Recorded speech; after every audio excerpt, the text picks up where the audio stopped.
Welcome to Mindful Muslim X, Quran, Faith and Inspiration. When we talk about wealth, the very first thing that comes to our minds is usually numbers, how much money we have in the bank, what car we drive, the kind of house we live in, or the kind of lifestyle we maintain. Society has defined wealth in a very material way, and most of us fall into that trap of thinking that unless we reach a certain figure, a certain possession, or a certain standard, we cannot be considered wealthy. But Islam teaches us something very different, something so profound and yet so simple. Wealth is not about the amount of money you hold in your hands, but about the contentment Allah places in your heart. This is why the Prophet said that true richness is the richness of the soul, not the abundance of wealth. A person can have millions, but if they are still restless, anxious and greedy for more, then no matter what they own, they will always feel poor. On the other hand, someone who may only have enough for their daily needs, but is content with what Allah has provided, lives like a king in their heart. Their contentment is the greatest treasure a believer can carry. Don't think about it. How many times have we seen people who appear wealthy, but their lives are full of sleepless nights, constant stress, arguments in their families, fear of losing what they have, or jealousy of someone who seems to have more. On the outside, they are rich. On the inside, they are bankrupt.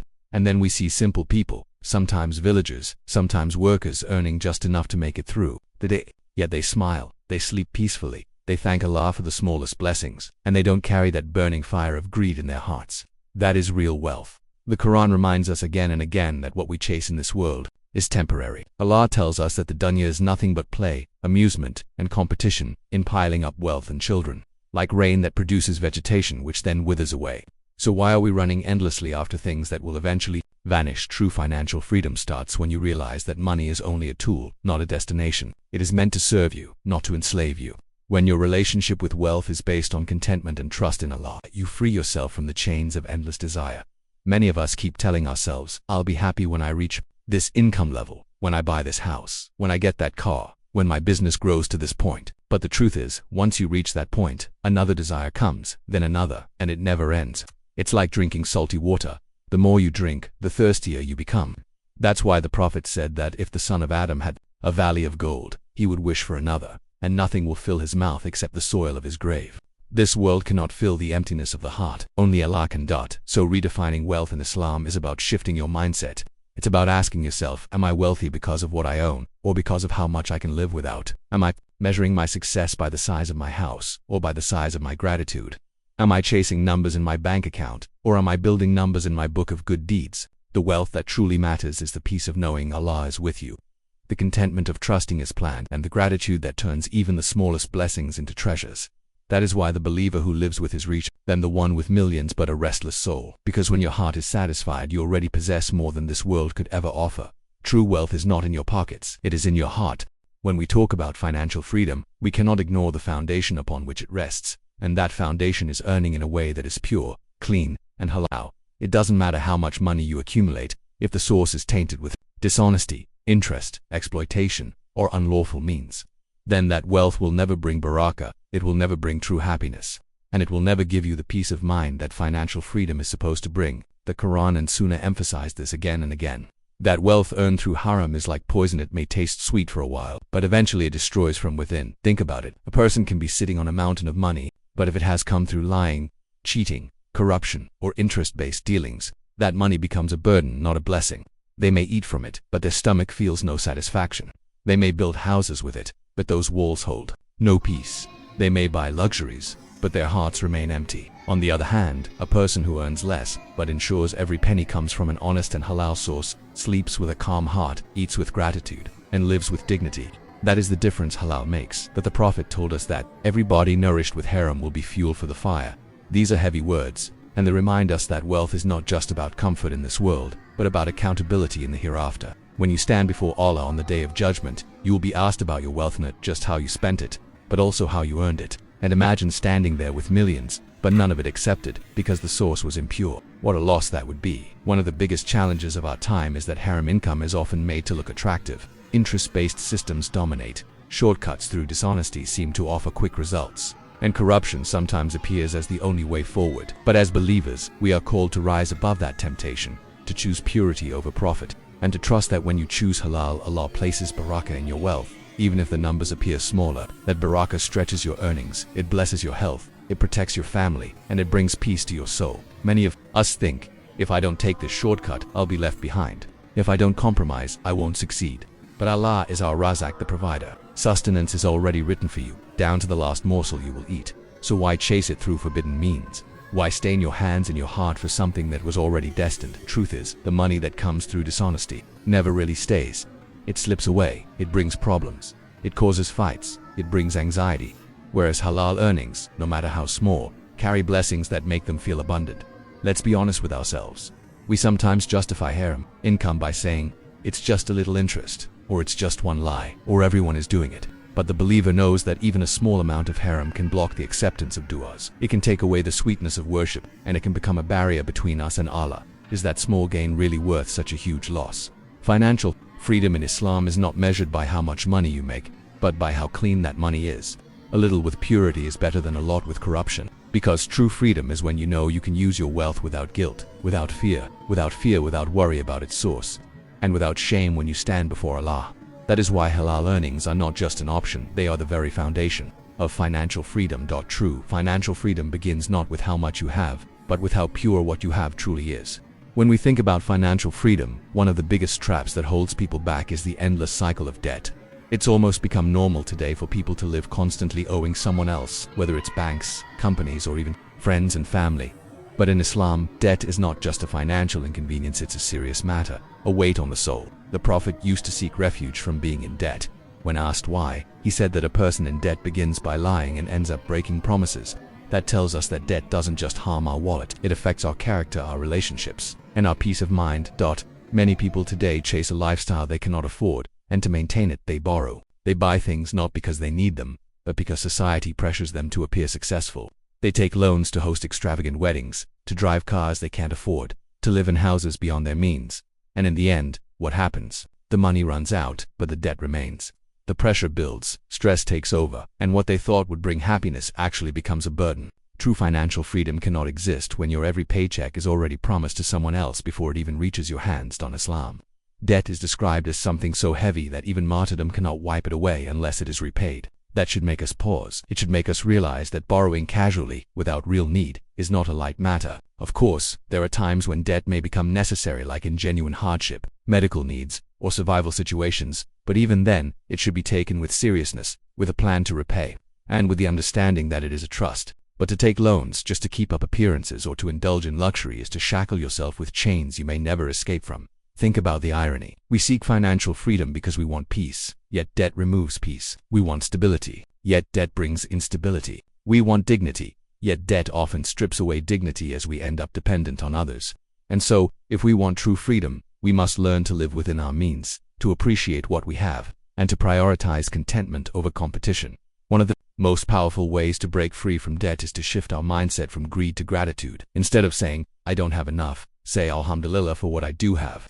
Gratitude expands the heart and lessens the need to overspend. It makes you realize that you don't need to impress people who don't even care about your struggles. The only one worth impressing is Allah, and He looks not at the labels you wear or the car you drive, but at the purity of your heart and your deeds. There's also wisdom in simplicity. The Prophet and his companions lived lives of simplicity, yet they were the richest in contentment. They didn't carry the burden of unnecessary debt because they valued freedom of the heart over the illusion of wealth. If we learn to simplify, to reduce unnecessary wants, and to avoid comparing ourselves to others, we will naturally find ourselves avoiding debt and moving closer to financial independence. Debt is like a shadow that follows you everywhere. You may smile on the outside, but deep down, you know that weight is there. To live in debt is to live in worry, but to live debt-free is to live with dignity, peace, and freedom. And that is why avoiding unnecessary debt is not just financial wisdom, it is spiritual wisdom, and it is the path to true financial freedom.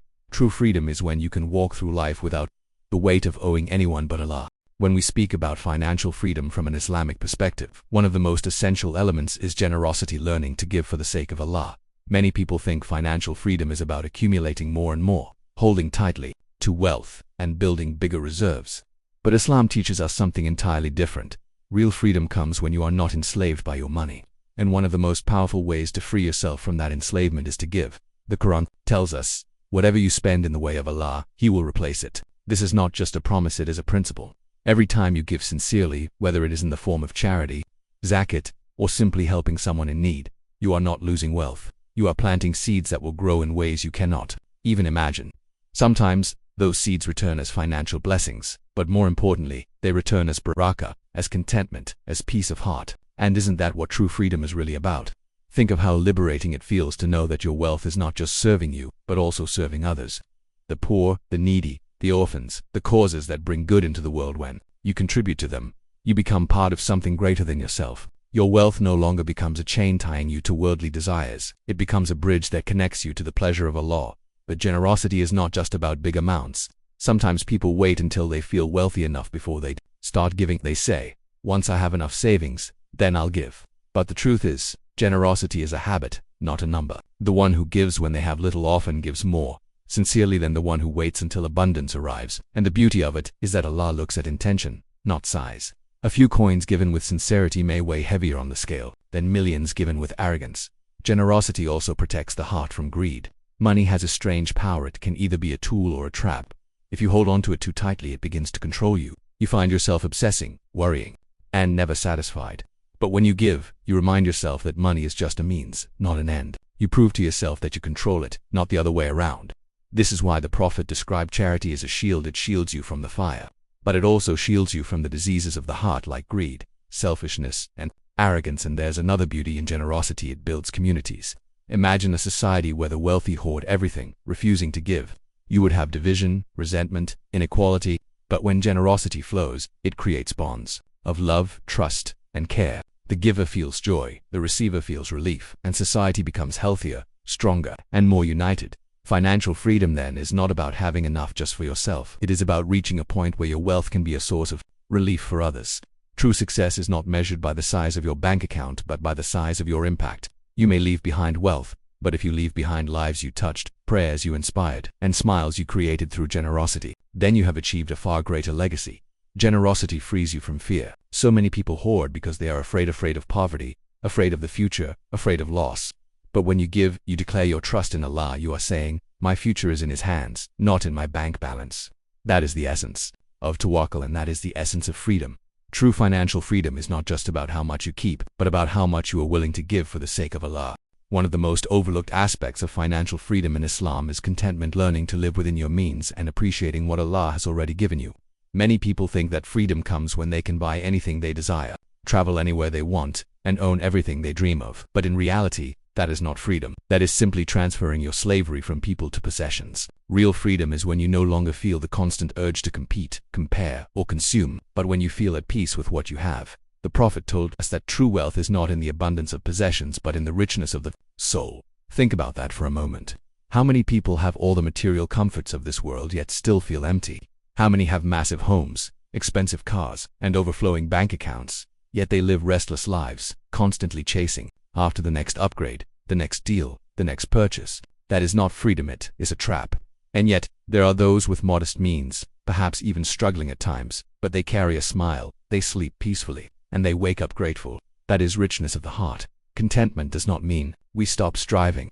Islam encourages us to work hard, to seek provision, to build, and to grow. But it teaches us to do so with balance, with wisdom, and with gratitude. The problem begins when desires have no limits, when enough is never enough, when your goals are constantly shifting further away, keeping you in a cycle of dissatisfaction. Contentment breaks that cycle. It allows you to say, Alhamdulillah, what I have is sufficient. I will strive, but I will not sell my peace, my faith, or my family for the sake of chasing more. Learning to live within your means is a skill that brings both dignity and tranquility. When you spend more than you earn, when you fall into debt just to impress others or to keep up with lifestyles you cannot afford, you put chains on yourself. Debt is not just financial. It is emotional, spiritual, and mental.